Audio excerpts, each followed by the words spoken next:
پہلے جو صحافت تھی وہ صحافت تھی، اب اس میں پاپولر جرنلزم بھی شامل ہو گیا ہے۔ اب اس کے اندر تالیاں ہیں، لائکس ہیں، ویوز ہیں۔ اب اس کا ایک نیا ششکا ہے، اس کی ایک نئی سلیبریٹی لک ہے، اور اس سلیبریٹی لک جو ہے اس کے اندر حقائق مسخ بھی ہوتے ہیں، حقائق توڑے مروڑے بھی جاتے ہیں۔ اس کے اندر آپ ان پاپولر بات بھی نہیں کرتے، آپ غیر مقبول بات نہیں کرتے۔ پہلے ہمیں آمریت کا سامنا تھا، اب ہمیں فستائیت کا سامنا ہے۔ پہلے ہمیں فوجی کال کرتے تھے، اب بھی کرتے ہیں۔ پہلے وہ ڈراتے دھمکاتے تھے، اب بھی ڈراتے دھمکاتے ہیں، لیکن اب اس کے ساتھ جو ہے وہ فیکٹرز اور ایکٹرز بڑھ گئے۔ اب ہمارے لیے جو ہے وہ سب سے زیادہ بڑا جو چیلنج ہے وہ فیک نیوز بھی ہے، وہ سیاسی اور سماجی فستائیت بھی ہے، جس میں کہ آپ کے سچ بولنے کے اوپر قدغن لگائی جاتی ہے۔ اور ہمیں یہ تسلیم کر لینا چاہیے کہ آج ہم آمریتوں کے خلاف، جرنیلوں کے خلاف، ان کی صحافت کے اندر اس کو پراگندہ کرنے کے حوالے سے جو ان کا کردار تھا، ہے اور رہے گا، ہم اس کے اوپر تو بات کرتے ہیں، لیکن ہم سماجی فستائیت کے اوپر بات نہیں کرتے۔ ہم ان قوتوں کے بارے میں آج بھی خاموش ہیں جن کو چیلنج کرنے سے نہ ہمیں لائکس ملتے ہیں، نہ ہمیں ویوز ملتے ہیں، نہ تالی بجتی ہے، اور نہ ہی لوگ خوش ہوتے ہیں، کیونکہ وہ پاپولر جرنلزم ہے، اور پاپولر جرنلزم کا ہم شکار ہو چکے ہیں۔ پہلے اس کو تسلیم کر لیتے ہیں، پھر اس کے بعد آگے بڑھتے ہیں۔ ہم نے جب صحافت کا آغاز کیا تو ریڈیو پاکستان سے کیا، اور ریڈیو پاکستان میں صحافت تو نہیں تھی اس وقت، ہم پروگرام کرتے تھے، البتہ یہ کہ زبان، بیان اور الفاظ، تلفظ، اس کے اوپر بات ہوتی تھی۔ پاکستان ٹیلی ویژن سے کیا تو پہلی اسائنمنٹ جو تھی وہ ریفرینڈم کو کور کرنے کی تھی مشرف صاحب کو۔ تو پہلا جو بیپر دیا میں نے، تو اس پہ میں نے کہا کہ یہاں تو کوئی لائنیں نہیں لگی، کوئی ووٹ نہیں دینے کے لیے آیا، میں لائیو تھی، فون کٹ گیا، اور اس کے بعد سے میں کبھی ٹیلی ویژن، پاکستان ٹیلی ویژن پہ اپیئر نہیں ہوئی۔ یہاں پہ کچھ لوگ بیٹھے ہیں پاکستان ٹیلی ویژن کے، وہ اس بات کی شاید گواہی بھی دیں گے۔ دوسرا، اس کے بعد جیو ٹی وی آیا اور آزاد صحافت شروع ہوئی۔ ہماری خوش قسمتی ہے کہ ہمیں ایڈیٹر کا ادارہ ملا، ہمیں گائیڈ کرنے والے اظہر عباس تھے، حامد میر صاحب جیسے ہمارے باس تھے، اور ہمیں بتانے والے لوگ تھے کہ آپ نے قلم کیسے پکڑنا ہے، بات کون سی کہنی ہے، چونکہ منٹوں سیکنڈوں کے اندر، کیونکہ ہم نے اخبار سے بھی تھوڑا کام کیا، اور ریڈیو بھی تھا، اور ٹیلی ویژن بھی آیا، اور اس کے بعد جب یہ میڈیم آیا تو اس کے اندر یہ تھا کہ بیپر دینا ہے آپ نے، اور 2 منٹ کے اندر آپ نے بیپر دینا ہے۔ اور یقین کیجئے تالی اس وقت بھی بجتی تھی، ویوز اس وقت بھی پڑتے تھے، ہم باہر جاتے تھے، ہمیں لوگوں نے پہچاننا بھی شروع کر دیا تھا، کیونکہ جیو آتے ہی ایک برانڈ بن گیا تھا۔ لیکن وہ جو ذمہ داری ہمیں ایڈیٹر نے سکھائی تھی، ہم نے اس کو پکڑنے کی کوشش کی، اور پھر ہم نے وہ بھی دیکھا کہ جب جنرل مشرف صاحب کا یہ جو دور تھا، اس میں چونکہ ہر مارشل لاء کی، ہر آمریت کی ایک خوبی ہوتی ہے کہ وہ کہیں نہ کہیں تھوڑی تھوڑی وینٹیلیشن دیتا رہتا ہے، آزادی اظہار جو ہے یا کلمہ حق جو ہے وہ سامنے پوچھ کے کہنے کی اجازت مل جاتی ہے، سو مالکان ہوں، سیٹھ ہوں، جو بھی ہوں، وہ پوچھ کے تھوڑی تھوڑی اجازت جو ہے وہ دیتے رہے، یہاں تک کہ 2007 میں ادارے نے سوچا کہ اب جو ہے وہ صحافت جو ہے وہ اس کو آزاد کر دیا جائے، کیونکہ ایک موومنٹ شروع ہو چکی ہوئی تھی، اور وہ موومنٹ بھی کچھ دن پہلے کسی نے کہا پاکستان میں انقلاب آنے والا ہے۔ میں نے کہا پاکستان میں کوئی انقلاب GHQ کے راستے کے بغیر نہیں آتا، پاکستان میں کوئی انقلاب GHQ کے پوچھے بنا نہیں آتا، پاکستان میں کوئی انقلاب جو ہے وہ آپ راولپنڈی کی اجازت سے کلمہ حق آپ نہ لکھ سکتے ہیں، نہ کہہ سکتے ہیں۔ ہاں، بہت سارے لوگ ہیں، سرپھرے لوگ ہیں جو کہ ہر دور کے اندر ماتون ٹھہرتے ہیں، لیکن وہ اپنی بات کہتے ہیں، اور وہ کہتے رہیں گے۔ وہ ان پاپولر بات ہو سکتی ہے، وہ غیر مقبول بات ہو سکتی ہے، اس کے اوپر لائکس نہیں مل سکتے، اس پہ ویوز نہیں مل سکتے، اس کے اوپر تالی نہیں بج سکتی، مگر وہ کہہ رہے ہیں، کیونکہ وہ اگر آمریت کے خلاف بات کر رہے ہیں تو وہ فستائیت کے خلاف بھی بول رہے ہیں، وہ آدھا سچ نہیں کہہ رہے۔ آدھا سچ کیا ہے کہ میں یہ ضرور تالی بجواؤں اس کے اوپر کہ پاکستان کے اندر آمریتوں نے، جرنیلوں نے پاکستان کی صحافت کو دبایا، مگر آپ یہ نہیں کہتے کہ آپ کی جو سیاسی فستائیت ہے اس نے بھی سچ کہنے پہ پابندی لگائی ہے، کیونکہ جب آپ ان کے خلاف لکھتے ہیں، آپ کو گالی پڑتی ہے، آپ کے خلاف نعرے لگتے ہیں, آپ کو تانے دیے جاتے ہیں, آپ کے گھروں کے ایڈریس پبلک ہوتے ہیں, آپ کے گھروں پہ حملے ہوتے ہیں, آپ وہ بات نہیں کہتے. معذرت کے ساتھ آدھا سچ کہنا ہم نے اس دور میں سیکھا ہے, پہلے نہیں سیکھا تھا. اور ساتھ ساتھ یہ بھی بتا دوں کہ یہ جو ہمارے ہاں ایکٹرز بڑھ گئے ہیں, فسطائیت کے جو اور آمریت, اب عجیب سی صورتحال ہے. یعنی آپ ایک طرف سے آپ کو فون آتا ہے کہ آپ نے کہنا ہے کہ کوئی نہیں مرا, جو اسلام آباد میں ہوا, گولی چلی کوئی نہیں مرا. دوسری طرف سے کہا جا رہا ہے کہ سینکڑوں مرے. ایک طرف کہہ رہے ہماری خبر چلائیں, دوسرا کہہ رہے ہماری خبر چلائیں. وہ جو بیچ میں 10 12 یا 14 یا چلے 20 کہہ دیں وہ مرے, وہ آج بھی طلبگار ہیں انصاف کے کہ ہمارا نام تو چلاؤ, ہماری بات تو کرو. کوئی کہتا ہے گولی چلی, کوئی کہتا ہے نہیں چلی, لیکن بیچ میں جو ربڑ کی گولیاں چلیں یا دوسری گولیاں چلیں, ادھر سے چلیں یا ادھر سے چلیں, جو زخمی پڑے ہیں, جو جن کا خون نکلا ہے, وہ آج بھی پکار کے کہہ رہے ہیں کہ مجھے تو ہسپتال میں آ کے میرا نام تو لکھ لو کہ میں زخمی ہوا ہوں, گرا پڑا ہوں. اور ایک فسطائیت کہتی ہے کہ سینکڑوں مر گئے, ایک آمریت کہتی ہے کہ کوئی نہیں مرا. تو ایسی صورت میں آپ مجھے بتائیے کہ صحافت بیچاری کیا کرے. صحافت جو ہے وہ کمپرومائز کا نام ہو گیا ہے. صحافت جو ہے وہ ابھی سوشل میڈیا پہ آپ نے بات کی کہ سوشل میں, بس آخری جملے, کہ سوشل میڈیا کے اوپر ہر خبر آتی ہے, مین سٹریم میڈیا پہ کچھ نہیں آتا. میں بہت ادب کے ساتھ, بہت ان پاپولر بات ہوگی, سوشل میڈیا پہ جھوٹ کی بھی آزادی ہے, مین سٹریم میڈیا پہ سچ نہ کہنے کی آزادی ہے. اب ان دو بیچ میں جو یہ پل صراط ہے, اس پہ سے گزر کے ہم نے سچ کہنا ہے. اور ہمیں مظہر صاحب جیسے لوگ, ہمارے وسط صاحب جیسے لوگ, جو ہمارے استاد ہیں سہیل وڑائے صاحب جیسے لوگ, وہ کہتے ہیں اپنی بات کہہ دیں کسی بھی طریقے سے, آپ کے پاس الفاظ کی کمی نہیں ہوتی.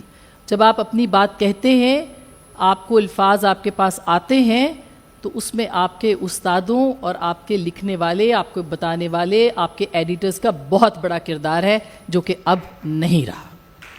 اس لیے اب سب آزاد ہیں, اور اس آزادی کی وجہ یہ ہے کہ پھر بھی ہمیں قدغنیں قبول نہیں ہے, کیونکہ آزادی جو ہے وہ رسپانسبلٹی دیتی ہے. آزادی یہ آزاد کرے گی. انٹرنیٹ پہ پابندی لگانے سے آپ آوازیں نہیں بند کر سکتے, وی پی این بند کرنے سے آپ کسی کو سچ کہنے سے نہیں روک سکتے.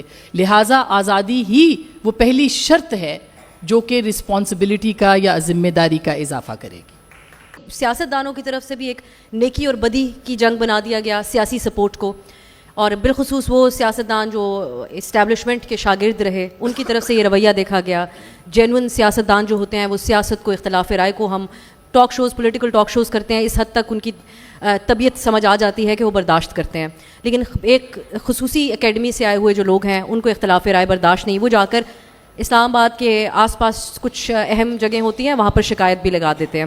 تو آپ کے خیال میں اس چیز نے پاپولزم کو زیادہ پروان چڑھایا کہ اگر مجھے سپورٹ کرو گے تو تم نیک اچھے انسان ہو, معاشرے میں تمہاری عزت ہونی چاہیے اور تمہارے بچوں سے شادیاں بھی کی جائیں گی, اگر نہیں سپورٹ کرو گے تو آپ کے بچوں کی شادیوں میں بھی کوئی نہیں آئے گا, اس سوچ نے کیا؟ یا پھر یہ اگین جو آپ نے پہلے بات کی, لائکس ڈس لائکس ہیں, اور پھر یقیناً اس بہت سے اچھے لوگ بھی ہمارے جو بہت سے ذمہ دار صحافی ہیں جو یوٹیوب کے ذریعے اپنی صحافت کر رہے ہیں, لیکن پھر اس کے ساتھ ان کا معاش جو ہے وہ بھی جڑ جاتا ہے. سو اس چیز نے زیادہ اس میں کردار ادا کیا پاپولزم کو پروان چڑھانے میں اس قدر جہاں آج موجود ہے.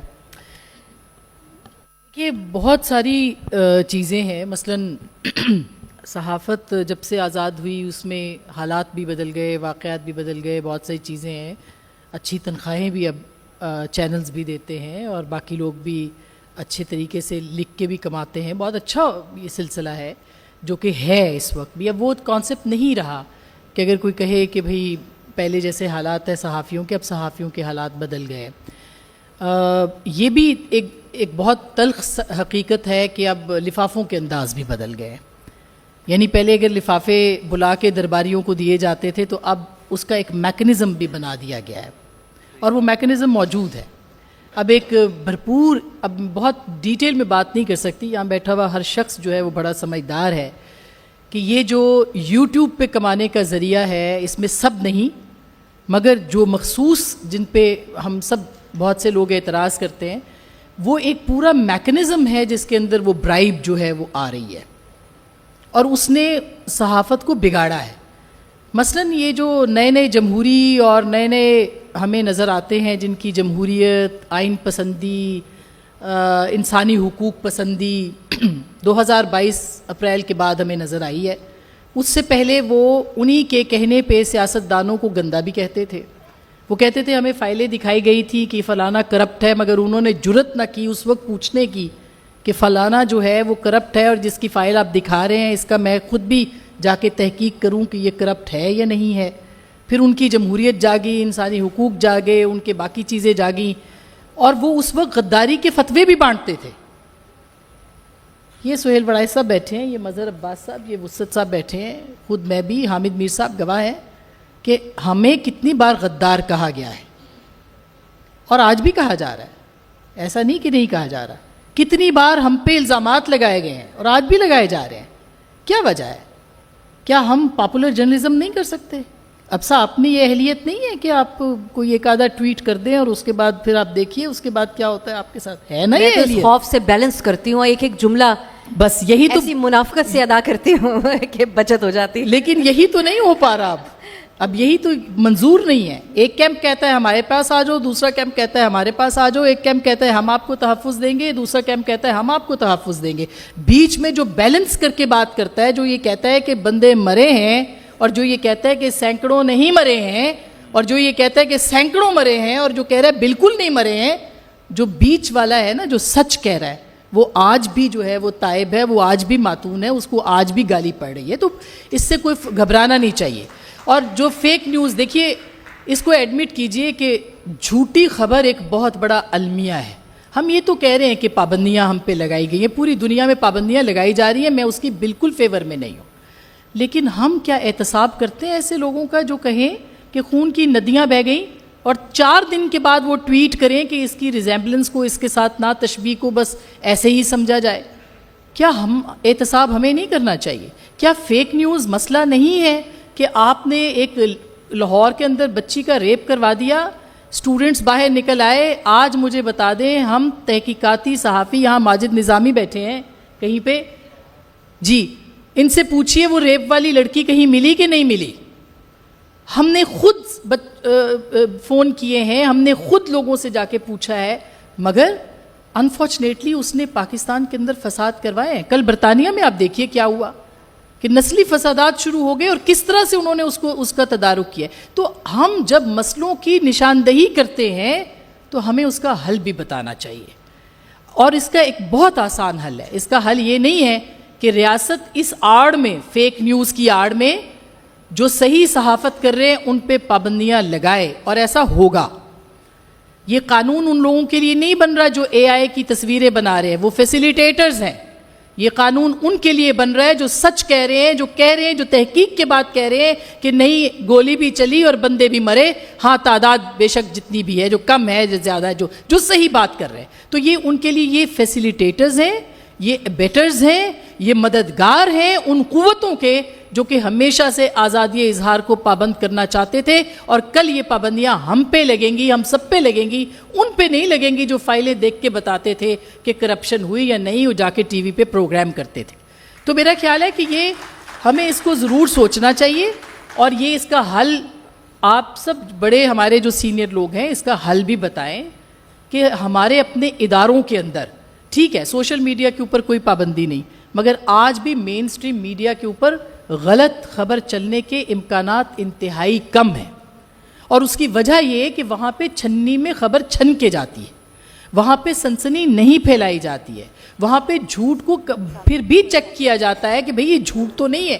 تو ایڈیٹر کا جو ادارہ ہے اس کو بحال کیا جائے، جو عامل صحافی ہیں ان کو ایڈیٹر بنایا جائے جی. وہ جو سوشل میڈیا اور جو سوشل میڈیا سے وابستہ لوگ ان چینلز یا اخبارات میں کام کرتے ہیں ان پہ بھی وہ ادارے چیک رکھیں، ان کے اوپر بھی پالیسی بنائے کہ اگر وہ غلط خبر وہاں دیتے ہیں تو اس کی بھی اکاؤنٹیبلٹی ہو. میرا خیال ہے کہ سوال کرنے کے لیے ہمیں خود اپنے اداروں کے اندر جو ہے وہ سیلف ریگولیشن ضرور کرنا پڑے.